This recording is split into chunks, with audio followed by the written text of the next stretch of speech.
बिस्मिल्लाहिर्रहमानिर्रहीम। अस्सलाम वालेकुम। आप देख रहे हैं मेरा यूट्यूब चैनल अबीहास ट्रेंड्स। कैसे हैं आप सब? उम्मीद है सब ठीक होंगे। अल्लाह ताला आप पे अपनी रहमतें और बरकतें नाज़िल फरमाए। आमीन सुम आमीन। तो गाइस, कैसे गुज़र रहे हैं आपके रोज़े? उम्मीद है सबके बहुत अच्छे गुज़र रहे होंगे। तो ये भी मेरे पास एक ईद का जोड़ा जो है वो स्टिच होने के लिए आया है। तो ये आप इसकी शर्ट देख रहे हैं। इसका दामन हमने इसी तरह से बनाना है, लेकिन ये स्ट्रेट कुर्ता है। सबसे पहले आज की वीडियो में इसकी मैं जो कटिंग है वो आपको बताऊंगी कि स्मॉल साइज़ के कुर्ते की कटिंग आपने किस तरह से करनी है। तो सबसे पहले आपने डबल फोल्ड कपड़ा जो है वो रख लेना है, प्रेस कर लेना है अच्छी तरह से। और हमेशा कपड़े की कटिंग करते वक्त आपने उसको कपड़े को खोल लेना है। खोलने से मुराद है कि उसको अच्छी तरह से पानी का स्प्रे करके आपने दोनों तरफ से खींच के उसमें जितना भी उसने खुलना होगा वो खुल जाएगा। आपने उसको खींच के कपड़े को खोल लेना है और डबल फोल्ड करके उरेब उसकी निकाल लेनी है। अच्छा जी, ये देखिए मैंने सबसे पहले ऊपर इसकी स्ट्रेट लाइन लगाई है ताकि हमारा कपड़ा जो है वो इक्वल हो जाए। और मैंने शाने का जो निशान है वो 7.5 इंच लगाया है। तो 7 इंच जो है ये तैयार हमारे पास आ जाएगा। तो इसी तरह से आपने गले का भी निशान लगा लेना है कि 4 इंच हमारे पास जो है वो गले की चौड़ाई होनी चाहिए।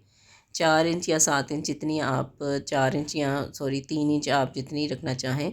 अब इसी तरह से हमने पौना इंच इसको शोल्डर को डाउन कर दिया है। और इसके मैं तकरीबन 7 सवा 7 इंच जो है इसका मैं इसका कंधा रखूँगी। तो आपने अपनी रिक्वायरमेंट के मुताबिक रख लेना है, लेकिन 7 सवा 7 इंच बिल्कुल एक्यूरेट आता है। अब यहाँ पे आके हमने इसकी चेस्ट की जो लाइन है वो ड्रॉ कर लेनी है बिल्कुल स्ट्रेट। और यहाँ पे मैंने 7.5 इंच का निशान लगा लिया है बिल्कुल शाने के मुताबिक। अब इसी निशान से अंदर हमने आधा इंच इसको करके और स्केल की मदद से इसकी मैंने एक सीधी लाइन जो है वो ड्रॉ कर लेनी है। अब आप ये देखिए आधा इंच मैंने इसको अंदर की तरफ निशान लगा लिया है और स्ट्रेट लाइन जो है मैं इसकी ड्रॉ करूँगी। तो इस तरह ये एक तिरछी लाइन हमारी जो है वो हमारे पास आ जाएगी। अब इसके जो चेस्ट का साइज़ है वो मैंने लगाना है और ये तकरीबन 19 साढ़े 19 के राउंड अबाउट है। तो 19 साढ़े 19 बिल्कुल ठीक रहता है नॉर्मल स्मॉल साइज़ में। अब यहीं से हमने इसकी शेप कर देनी है तो हमारे पास कंधे की परफेक्ट कटिंग जो है वो आ जाएगी। अब आपने इसको कमर का निशान लगाना है। मेरे पास थोड़ी जगह कम है तो इस वजह से मुझे कैमरे के मुताबिक अपने कपड़े को एडजस्ट करना पड़ता है। आप एक ही दफ़ा कपड़े को बिछाइए और हिलाने की ज़रूरत नहीं है बार बार। अब हमने जो गले का निशान लगाया था वहाँ से इंची टेप रख के आपने नीचे 8.5 इंच तक निशान लगाना है। और फिर चेस्ट साइज़ से नीचे आपने 6.5 इंच का निशान लगाना है। और कमर से नीचे आपने 8.5 इंच पे निशान लगाना है। तो इस तरह से आपका पहला निशान 8.5 पे, दूसरा निशान 6.5 पे और तीसरा निशान फिर 8.5 पे लगेगा।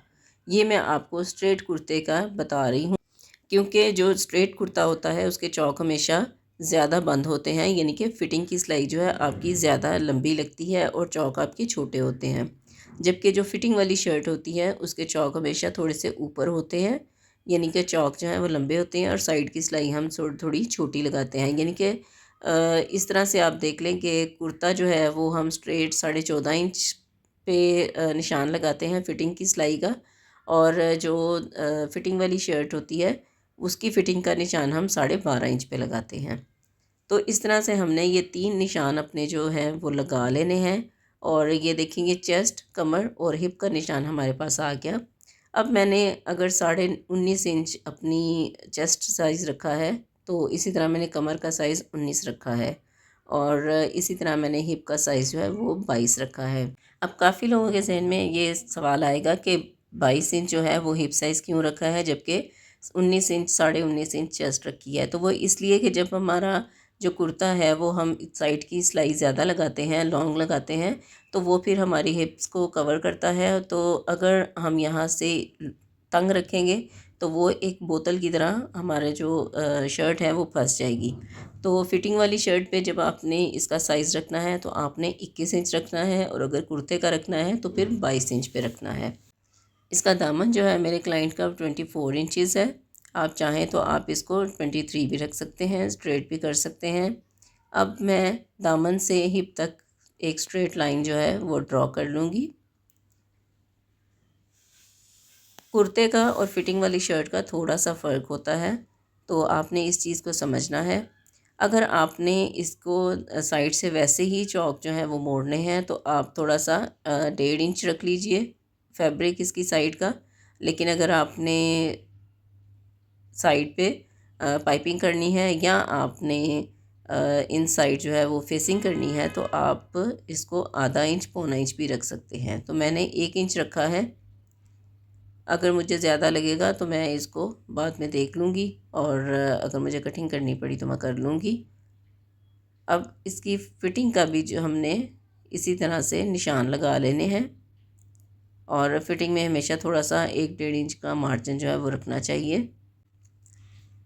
अब इसकी हमने कटिंग करनी है, और ज़्यादा मार्जिन रखने की ज़रूरत नहीं है साइड्स पे, क्योंकि जब तक हिप्स में कपड़ा नहीं होगा तब तक आपका जो शर्ट का साइज़ है वो खुला नहीं हो सकता ज़्यादा। तो जितना आपके हिप साइज़ में आपने मार्जिन रखा है उसके हिसाब से थोड़ा सा आप मार्जिन ज़्यादा ऊपर रख लें।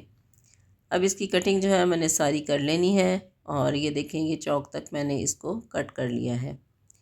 अब ये है कि आपने इसकी लेंथ अपने नापनी है, और देख लेना है कि इसकी एक्यूरेट साइज़ कहाँ आ रहा है। तो ये देखें ये मेरा 44 साइज़ जो है वो यहाँ पे आ रहा है, और इसको भी मैं नीचे से एक स्ट्रेट लाइन लगा के बिल्कुल स्ट्रेट कर लूँगी।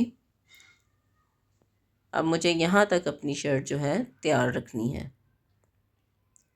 अब आपने इस्त्री लेनी है, और इस्त्री से इसके जो साइड्स के आप देख रहे हैं कि चौक हैं, आपने वहाँ तक मार्किंग पर ले करनी है, और चेस्ट की भी मार्किंग कर लेनी है।